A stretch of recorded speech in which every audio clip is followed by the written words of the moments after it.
Previous ভিডিওতে আমরা bond চেনার উপায় লিখেছিলাম। তো আজকে আমরা এই বন্ড চেনার উপায় থেকে কিভাবে বন্ডের মূল্য নির্ণয় করা যায় সেই বিষয়টা আমরা দেখবো। তো শুরুতে আমরা যদি চলে আসি পরিশোধ্য বন্ডের মূল্য নির্ণয়। আর পরিশোধ্য বন্ডের মূল্য নির্ণয়ের ক্ষেত্রে আমরা এই ফর্মুলাটা ইউজ করব। আমরা এখানে যে ফর্মুলাটা লিখেছি সেটা আসলে নতুন কোনো ফর্মুলা নয়। এটা একেবারেই টাইম ভ্যালু অফ মানির বেসিক ফর্মুলা, অর্থাৎ পিভিএ এবং নরমাল পিভির ফর্মুলাকে আমরা একটু মডিফাই করে আমরা বন্ড ভ্যালুয়েশনের ফর্মুলাটা করেছি।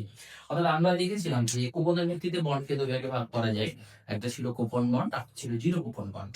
এই যে কুপন বন্ড সেটাকে আমরা আরো দুই ভাগে ভাগ করেছিলাম, পরিশোধিত কুপন বন্ড এবং অপরিশোধিত কুপন বন্ড।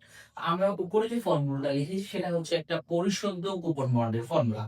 তো আমরা যদি এই পরিশোধিত কুপন বন্ডের ফর্মুলাটা দিয়ে বাকি দুইটা বন্ডের ফর্মুলা ফাইন্ড আউট করতে চাই, সেটাও কিন্তু আমরা করতে পারবো। অর্থাৎ এই সূত্রের লাস্টে যে পার্টটা আছে এটা হচ্ছে আমাদের জিরো কুপন বন্ডের ফর্মুলা।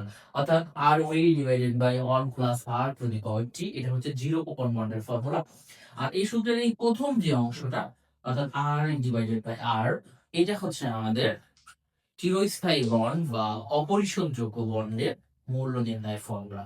অর্থাৎ আমাদের এই বন্ড ভ্যালুয়েশনের অঙ্ক করার জন্য যদি টাইম ভ্যালু অফ মানির অঙ্ক খুব ভালো করে আমরা পারি, তাহলে টাইম ভ্যালু অফ মানির সূত্র দিয়েই পুরো বন্ড ভ্যালুয়েশনের সূত্রটাকে কভার অফ করে ফেলা যায়।